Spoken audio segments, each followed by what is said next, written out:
시편 78편의 주제는 주의 백성의 끊임없는 반역과 죄악, 하지만 하나님의 또한 끊임없는 오래 참으심과 긍휼에 관한 이야기입니다.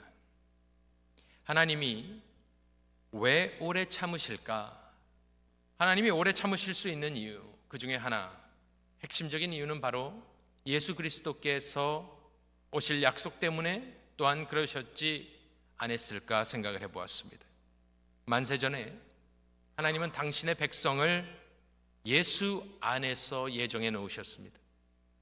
성부와 성자 성령, 특별히 성부와 성자 가운데 때가 되면 당신의 백성을 구원하시겠다. 그래서 교회는 신약에 태어난 것이 아니고 아주 처음부터 하나님의 백성들을 우리는 구약의 교회라고 보고 있는 것입니다. 요한복음 6장 38절 이하를 보면, 내가 하늘에서 내려온 것은 내 뜻을 행하려 함이 아니요 나를 보내신 이의 뜻, 그것은 영원 전부터, 그가 육신을 입기 전부터 나를 보내신 이의 뜻을 행하려 함이니라. 알고 있었다라는 것입니다. 그의 뜻은 무엇이냐?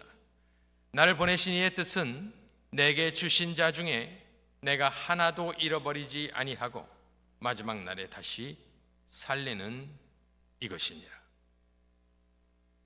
그러니 그의 성품이 지극히 은혜롭고 자비롭고 노하기를 더디하시고 인자와 진실이 풍성하신 분이시지만 3번 거룩하신 이로서 죄악을 참을 수 없는 분이십니다. 그의 성품은 또한.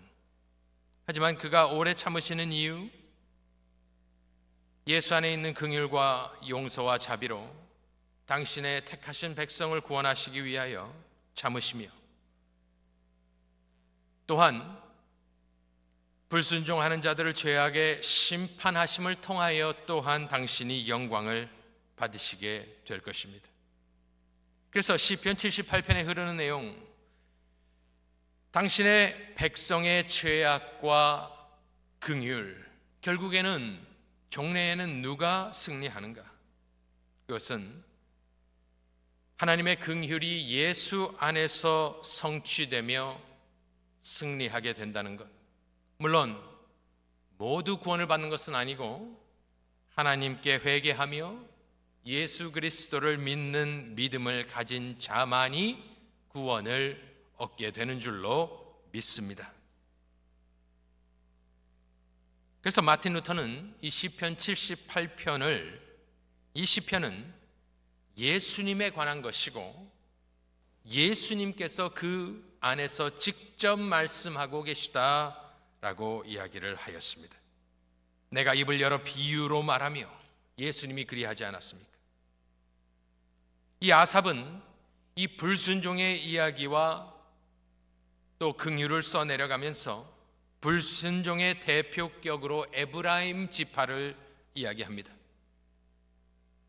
9절, 10절, 11절 읽지는 않았지만 준비되었으면 잠깐 보면, 에브라임 자손은 무기를 갖추며 활을 가졌으나 전쟁의 날에 물러갔도다. 그들이 하나님의 언약을 지키지 아니하고 그의 율법 준행을 거절하며 여호와께서 행하신 것과 그들에게 보이신 그의 기이한 일을 잊었도다 되어 있습니다. 그들은 물러갔고 지키지 아니하였고 거절하였다. 하지만 그들이 이렇게 불순종하는 지파가 되었던 큰 이유 중에 하나는 하나님의 일을 어떻게 했기 때문에? 잊어버렸기 때문에 그리하였다라고 아삽이라는 사람이, 이 선견자가 성령의 감동으로 그들의 행실을 꼬집고 있는 것입니다. 그래서 성경에서는 잊는다는 것은 범죄입니다. 내가 깜빡했다, 이것을 이야기하는 것이 아닙니다.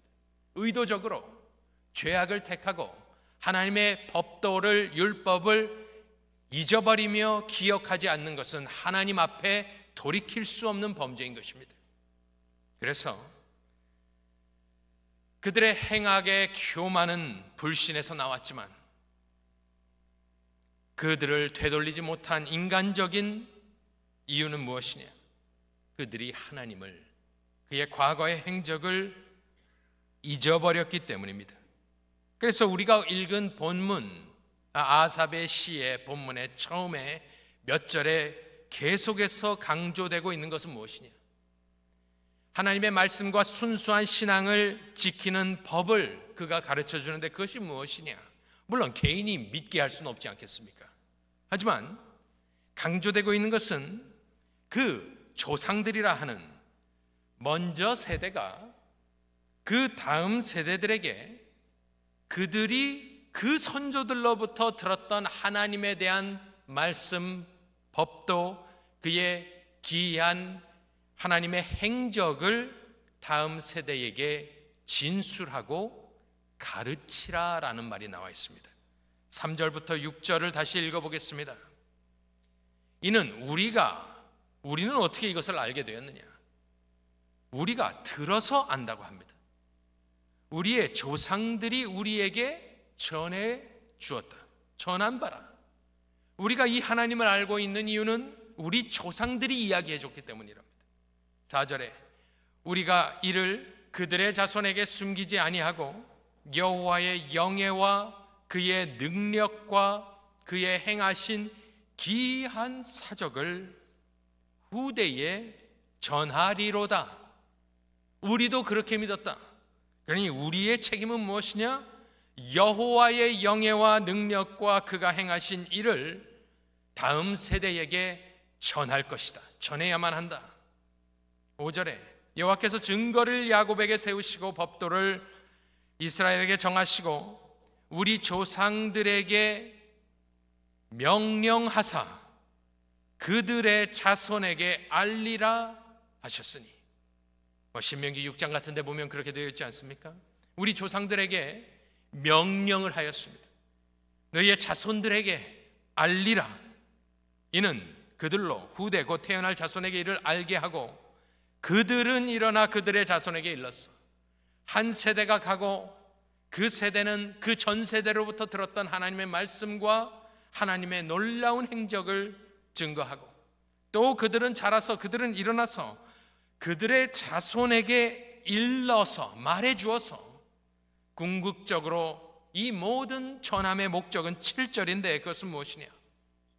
그들로, 그 다음 세대로 그들의 소망을, 우리가 소망을 하는 것이 아닙니다. 이 전 세대는 그 세대의 하나님을 소망하는 것이고 그 다음 세대의 책무는 그들이 믿는 겁니다.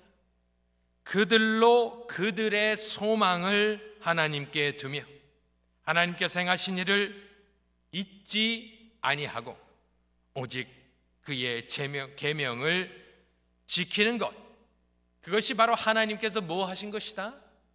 명령하신 것이다.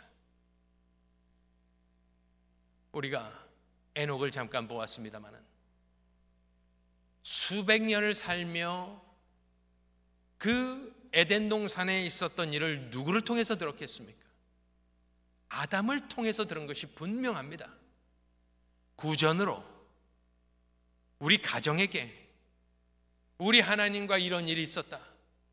아담은 자기가 범죄자니 그 이야기를 할 때마다 얼마나 마음 가운데 책망을 하며 자신을 책망하며 참담한 마음으로 그 말을 전했겠습니까? 사망이 들어오게 된 장본인인데, 하지만 그는 에덴 동산에 있었던 자신의 과거와 자신의 범죄를 가감없이 그 다음 세대에 전하고 그 다음 세대는 또 전하고 그 다음 세대는, 그 전 세대는 죽고 그 다음 세대는 전하고 그 다음 세대는 전하고 다 믿었던가요?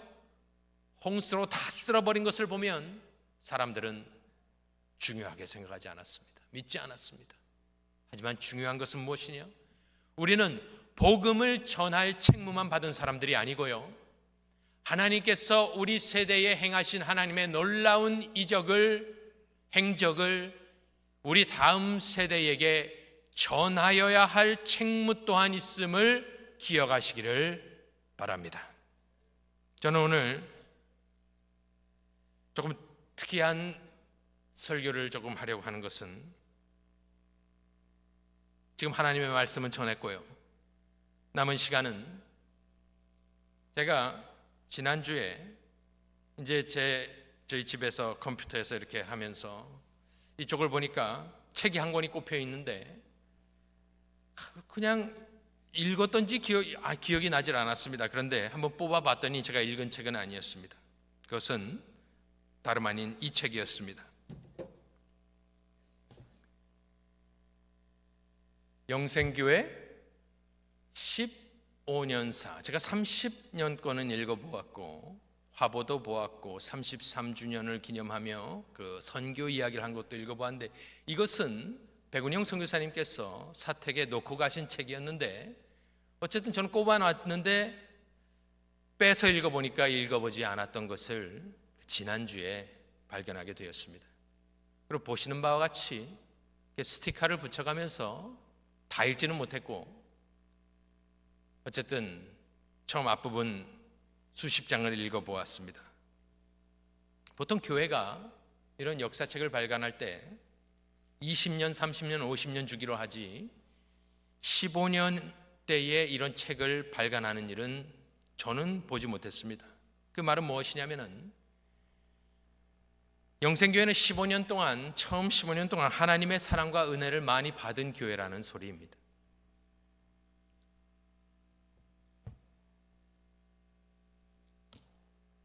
특별히 오늘은 연합 예배입니다. 1부만 이렇게 드리고요, 2부, 3부는 우리 아이들이 많이 들어옵니다. 그래서 제가 매번 할 수 있는 것도 아니고 오늘은 우리 다음 세대에게 우리 하나님께서 우리 믿음의 선진들을 통하여 이 교회를 세웠던 이야기를 들려주려고 합니다. 특별히 1부는 많은 우리 옛 교인들, 오래되신 교인들이 계시기 때문에 다 아는 내용이지만 다 아는 것은 아닐 것입니다. 그래서 저는 남은 시간은 이 책에서 발췌한 내용을 통하여 우리 다음 세대들에게 하나님의 명령대로 하나님께서 이 땅에 행하신 일을 말씀드리려고 합니다.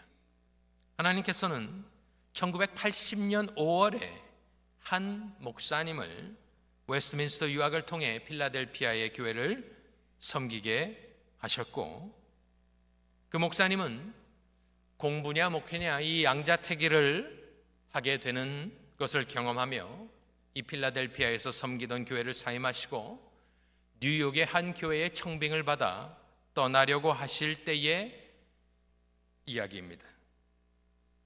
평소 이 목사를 통하여 은혜의 말씀을 받던 교인들은 막무가내로 그를 만류했다. 이렇게 정면으로 목회 행선지를 막던 교인들을 피해 이 목사는 아무개 성도의 집으로 피신하였다고 합니다. 아직도 뉴욕으로 갈 마음을 간제간제 밤 12시 지나 집으로 돌아온 이 목사 집에 밤 1시쯤, 새벽 1시쯤 7명의 집사와 1명의 평신도가 들이닥쳤다. 이름은 읽지 않겠습니다. 우리는 어떻게 해야 합니까? 하며, 제가 이걸 다 사진을 찍어서 이 아이패드에 넣어서 읽고 있는 겁니다. 우리는 어떻게 해야 합니까? 하며 이들은 그 이튿날부터 이 목사가 밖에 나가지 못하게 교대로 집을 지켰다. 결국 이 목사는 이곳에 주저앉고 말았는데 이렇게 해서 태동한 것이 영생장로교회다. 또 영생의 소리라는 방송에 대해서 언급을 하고 있습니다. 영생의 소리 시초는 전화 설교에서 시작되어 오늘에 이르고 있다. 이용걸 목사의 전화 설교는 1982년 7월 18일에 개설, 초창기 이민 생활에 고달픈 한인들에게 복음의 샘물 역할을 했으며 교회 부흥에 큰 몫을 했다. 언제 어느 때나 전화를 걸면 이 목사의 설교가 10분간 계속 반복된다. 저는 이런 것을 얼핏 듣기는 했었습니다마는 저희 세대는 이 세대가 아니기 때문에 뭐 이런 것이 있었는가.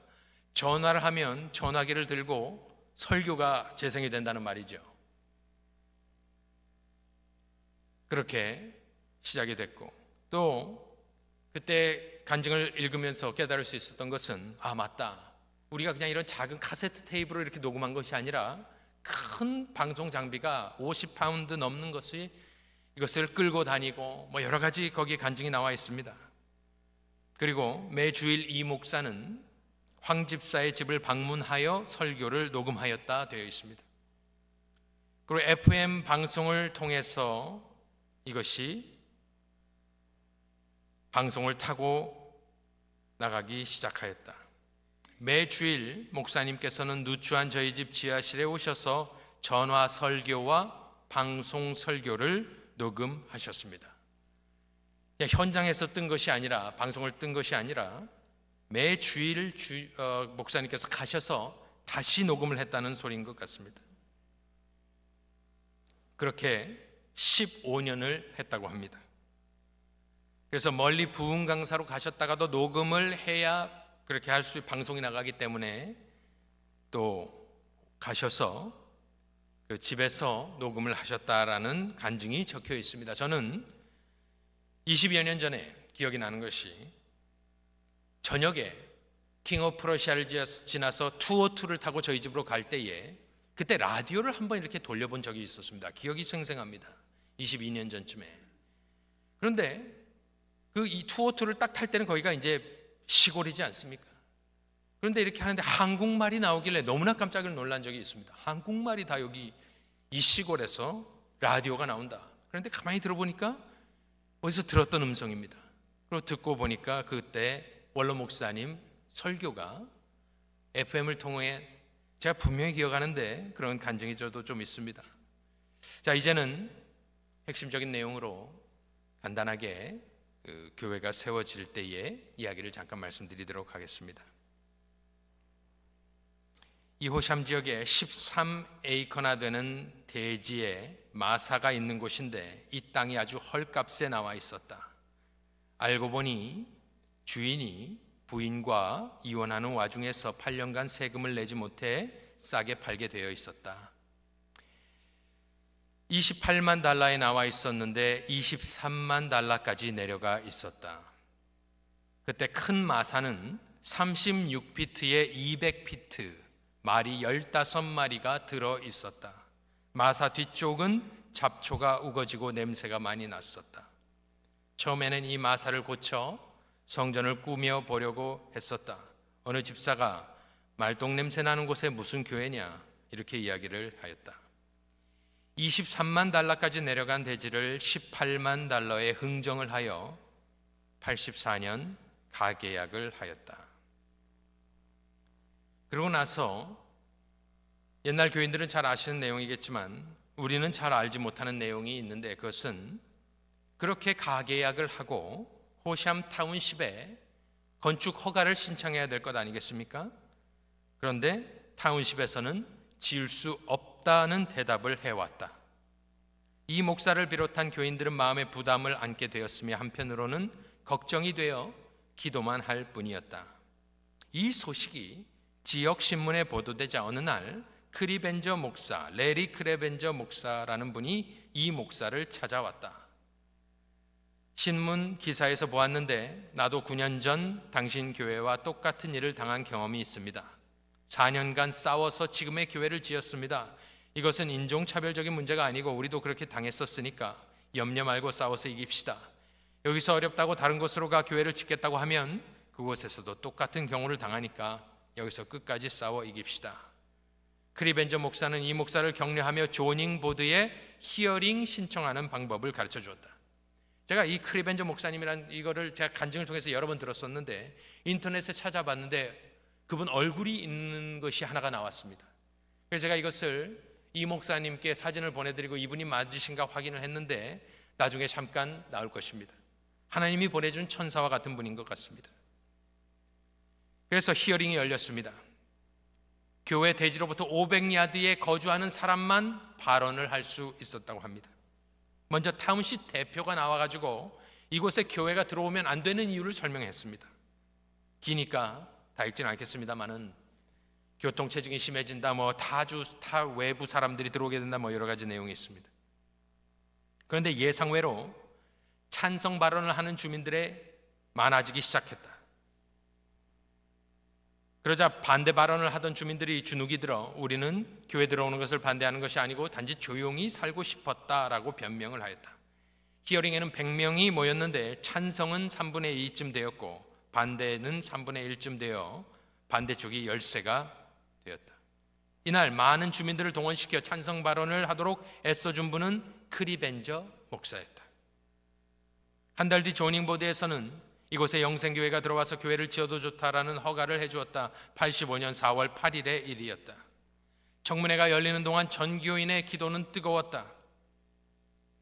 매일 저녁 9시 기도, 금요 저녁에 합심 기도, 어린 유년주일 학생들로부터 교회에 온 조직들이 모여 기도를 했다.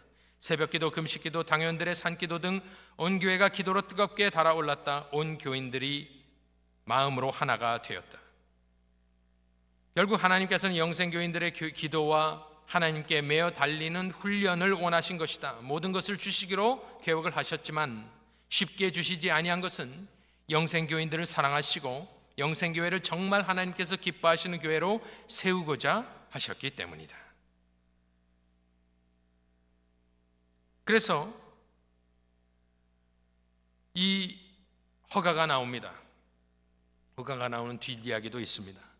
그럼 허가가 나왔으면 다 끝난 것인데 아닙니다. 타운십이 그 조닝 보드를 수를 겁니다.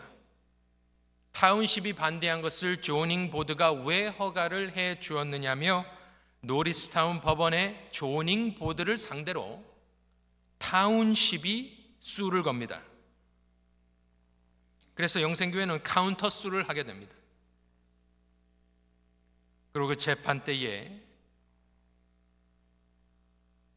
또 이렇게 하나님의 역사가 있었고 고소를 취하하게 됩니다. 그러면 또 끝난 것 아니겠습니까? 이제는 다 허가가 되었습니다. 타운십도 수를 주랍하였고 이제는 짓기만 하면 됩니다. 그렇게 1년 시간이 흘렀다고 합니다. 왜 1년 동안 하나님께서는 이 교회로 하여금 조닝보드 타운십과의 여러 1년의 기간을 이렇게 흐르게 하셨는가? 이 글을 쓴 분은 그렇게 이야기를 합니다. 18만 달러를 주고 사기로 계약 조건을 했을 당시 교회 건축 기금은 3만 6천 불밖에 없었다. 그러니 그 1년 동안 이게 끌게 되면서 성도들이 헌금을 하여 재판에 이기던 날 18만 달러에서 2만 달러가 부족할 뿐이었다. 그런데 그것을 광고를 하니 어떤 성도가 혼자서 2만 달러를 쾌히 헌납하였다. 자, 그럼 이제는 모든 것이 끝났습니다. 돈도 있고 18만 달러로 대금을 치르면 되는 것 아니겠습니까? 그런데 그 다음 구절이 또 참 이게 끝나질 않습니다. 계속해서 롤러코스터를 탑니다.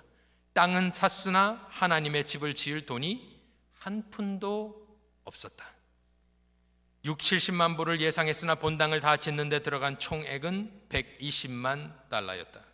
이 많은 돈의 충당은 새로 온 장로들과 성도들의 헌금으로 이루어졌다.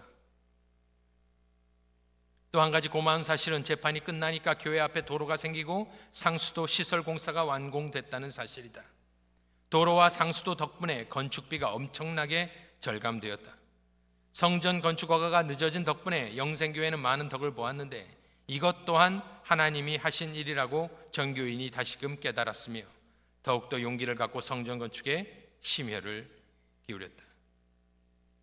마지막 한마디만 더 말씀드리면 건축 중에 기도를 하는데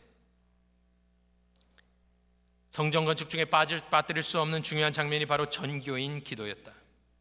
특별히 공사장에는 아무개 집사가 폐차된 스쿨버스 한 대를 갖다 놓아 기도실로 쓰도록 해주었다.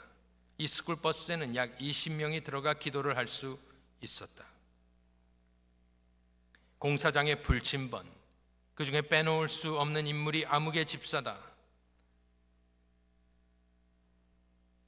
2명이 나섰는데 이들은 낮에는 각자 일터에서 일을 하고 저녁에 일을 마치면 집에 돌아가 얼른 식사를 한 다음 건축 현장으로 달려왔다. 이들은 밤새 교대로 건축 자재를 지키며 성경을 읽고 기도를 하며 밤을 지새웠다. 거의 매일 저녁 건축 현장에는 성도들의 기도와 발길이 끊이지를 않았다. 86년부터 88년까지 그동안 아무개 성도가 현장에서 밤을 지새운 기간은 약 18개월가량이 된다. 우리 교인들의 이민 역사가 5, 6년이 대부분으로 자기 집도 없는 상황이었으나 그들이 건축 헌금을 드리는 것을 보고 너무 감격했다. 온 성도들이 이 귀한 사역을 위해 적극적으로 헌신하며 바쳤다. 그러나 15년을 뒤돌아볼 때 우리가 자랑할 수 있는 것은 아무것도 없다. 하나님께서 이민 생활에 바빠서 허덕이는 보잘것없는 우리를 한 교회 안에서 부르셨고 말씀을 통해서 변화를 주셨고 우리만이 누리는 것이 아닌 받은 영생의 복을 나눌 수 있는 역할을 필라델피아의 한 구석에서도 맡기신 것이다. 이 땅에서 믿음으로 이 사회에 영향을 줄 수 있는 150년을 바라보는 비전이 있었으면 한다.